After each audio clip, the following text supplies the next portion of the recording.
The cheers have surely not been louder all World Championships. But, dramatically and unexpectedly, this time they were not for Usain Bolt, who ended the final race of his career face down on the track and with his hamstring blown. Instead they rang loud and true for the young British athlete Nathaniel Mitchell-Blake, who held off the American Christian Coleman to take the home nation's second gold medal of the championships in a dramatic men's 4x100 meters relay final. It was a sensational performance that was reflected on the clock.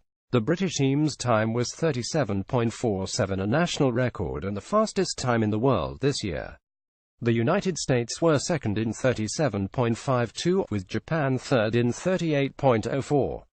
Britain has not had the greatest of world championships, but suddenly the crowd were off their feet, jumping and hugging and applauding. But, inevitably, there was sorrow for Bolt too. The Jamaican team were in third place when the greatest sprinter and showman the sport has ever known took the baton. He is older, slower, and greyer now, but he is still a man who can turn the ignition key to his own legs quicker than any other sprinter on the planet. Understandably, he was desperate to win yet another world title in his last race, especially following the tragic death of his close friend Jermaine Mason, the Olympic silver medal-winning high jumper, in a road accident in April. But as he opened his stride and began to accelerate, he suddenly began to hop before collapsing on the track in agony. This has been a World Championships where many of the sport's biggest stars have been knocked off the perch. Bolt, Mo Farah, Kendra Harrison, Wade van Niekerk, all have felt the jolting sting of a rare defeat. Yet no one expected this. The Jamaican men's 4x100 meters relay team knew they were one of sport's great bankers, having not lost to global relay on the track since Osaka in 2007. Not this time. Afterwards, CJ Uja, who made a sensational start and put Britain ahead out of the blocks, said, "I just wanted to run a good race and a night like this is fantastic." Adam Gemili, who proved his fitness beyond doubt after being controversially left out of the 200 meters, called it the best feeling in the world. Meanwhile, Danny Talbot admitted a hidden truth: "This is what we wanted to do.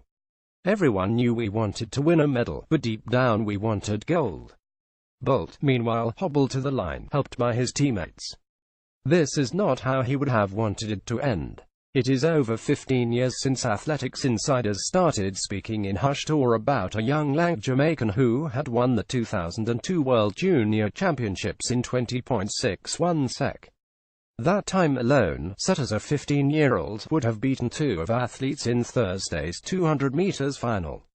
Usain Bolt pulls up injured. Photograph Tom Jenkins for The Guardian. The British team of Asher Phillip, Desiree Henry, Dina Asher-Smith and Daryl Neater also lit up the track by claiming a deserved silver in the 4x100 meters relay behind the United States. That time of 42.12 WASNT, the quickest. In fact, it was nearly 0.2 slower than in the morning heat. But no one was complaining. It helped they were against a Jamaican team stripped of its biggest names.